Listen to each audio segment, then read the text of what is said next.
ಎಲ್ಲರಿಗೂ ನನ್ನ ಚಾನಲ್ಗೆ ಪ್ರೀತಿಯ ಸ್ವಾಗತ. Welcome back to Rani logs. ನಾಳೆ ನವರಾತ್ರಿ 9ನೇ ದಿನ. ಮಹಾದುರ್ಗೆಯನ್ನು ಈ ದಿನ ಯಾವ ಅವತಾರದಲ್ಲಿ ಪೂಜಿಸಬೇಕು, ಈ ದಿನ ಪಾಲಿಸಬೇಕಾದ ಬಣ್ಣ, ನೈವೇದ್ಯ, ಪುಷ್ಪ, ಮಂತ್ರ ಯಾವುದು, ಈ ದಿನ ದುರ್ಗೆ ಪೂಜೆಯಿಂದ ಯಾವೆಲ್ಲ ಫಲ ಸಿಗುತ್ತದೆ ಎಂದು ಈ ವಿಡಿಯೋದಲ್ಲಿ ತಿಳಿಯೋಣ ಬನ್ನಿ. ಈ ದಿನದಂದು ದುರ್ಗಾ ಮಾತೆಯ 9ನೇ ಅವತಾರವಾದ ಸಿದ್ಧಿದಾತ್ರಿ ದೇವಿಯನ್ನು ಪೂಜಿಸೋಣ.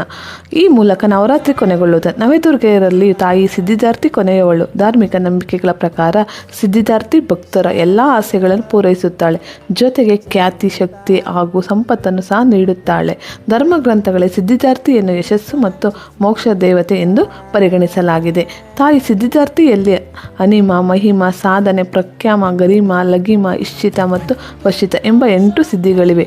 ತಾಯಿ ಸಿದ್ಧಿದಾತ್ರಿ ಸಾಕ್ಷಾತ್ ಮಹಾಲಕ್ಷ್ಮಿ ದೇವಿಯಂತೆ ಕಮಲದ ಮೇಲೆ ಕುಳಿತಿದ್ದಾಳೆ.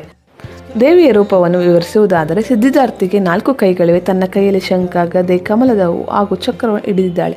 ಸಿದ್ಧಿದಾತ್ರಿಯನ್ನು ತಾಯಿ ಸರಸ್ವತಿ ರೂಪವೆಂದು ಪರಿಗಣಿಸಲಾಗುತ್ತದೆ. ತಾಯಿ ಸಿದ್ಧಿದಾತ್ರಿ ಈ ಎಲ್ಲ ಸಿದ್ಧಿಗಳನ್ನು ಭಕ್ತರಿಗೆ ಮತ್ತು ಸಾಧಕರಿಗೆ ನೀಡುವ ಸಾಮರ್ಥ್ಯವನ್ನು ಹೊಂದಿದ್ದಾಳೆ.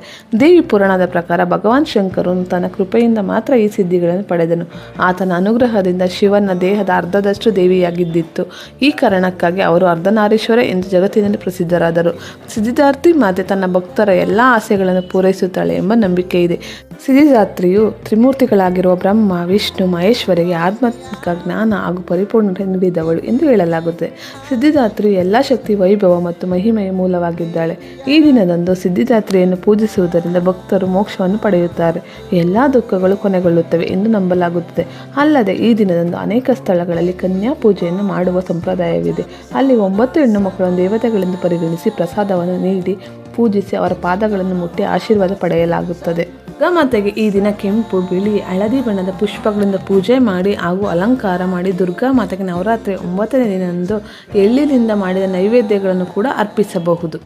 ಈ ದಿನ ಗುಲಾಬಿ ಬಣ್ಣದ ಬಟ್ಟೆ ಧರಿಸಿ ಪೂಜೆ ಮಾಡಿದರೆ ಶ್ರೇಷ್ಠವಾಗುತ್ತದೆ. ಈ ದಿನ ದೀಪಾರಾಧನೆ ಮಾಡುವಾಗ ಓಂ ದೇವಿ ಸಿದ್ಧಿದಾತ್ರಿಯೇ ನಮಃ ಎಂದು 108 ಬಾರಿ ಈ ಮಂತ್ರವನ್ನು ಹೇಳಿಕೊಂಡರೆ ತುಂಬ ಒಳ್ಳೆಯದಾಗುತ್ತದೆ. ಸಿದ್ಧಿದಾತ್ರಿ ದೇವಿಯು ಸಾಕ್ಷಾತ್ ಮಹಾಲಕ್ಷ್ಮಿ ದೇವಿಯ ಸ್ವರೂಪ. ಆದ್ದರಿಂದ ಸಕಲ ಸಿದ್ಧಿಗಳನ್ನು ಅಷ್ಟೇ ಅಲ್ಲದೆ ಹಣ, ಐಶ್ವರ್ಯ, ನೆಮ್ಮದಿ ಕೂಡ ವರ್ಷಪೂರ್ತಿ ಈ ದೇವಿಯು ರಕ್ಷಿಸುತ್ತಾಳೆ. 9 ದಿನಗಳ ಕಾಲ ನಿನ್ನ ಪೂಜೆ ಮಾಡುವ ಶಕ್ತಿ ನನಗೆ ಕೊಟ್ಟಿದ್ದಕ್ಕೆ ಧನ್ಯವಾದಗಳು ಅಮ್ಮ. ಮುಂದಿನ ನವರಾತ್ರಿಯವರೆಗೂ ನನ್ನ ಮತ್ತು ನನ್ನ ಕುಟುಂಬಕ್ಕೆ ಇನ್ನೂ ಹೆಚ್ಚು ಅನುಗ್ರಹ ಇರಲಿ ಎಂದು ದುರ್ಗಾ ಮಾತೆಗೆ ಬೇಡಿಕೊಳ್ಳೋಣ. ನವರಾತ್ರಿ 9ನೇ ದಿನದ ಮಾಹಿತಿ ಇಷ್ಟವಾದರೆ ಒಂದು ಲೈಕ್ ಕೊಟ್ಟು ಈ ವಿಡಿಯೋನ ಎಲ್ಲರಿಗೂ ಶೇರ್ ಮಾಡಿ, ಚಾನಲ್ಗೆ ಸಬ್ಸ್ಕ್ರೈಬ್ ಮಾಡಿ. Thank you for watching my video.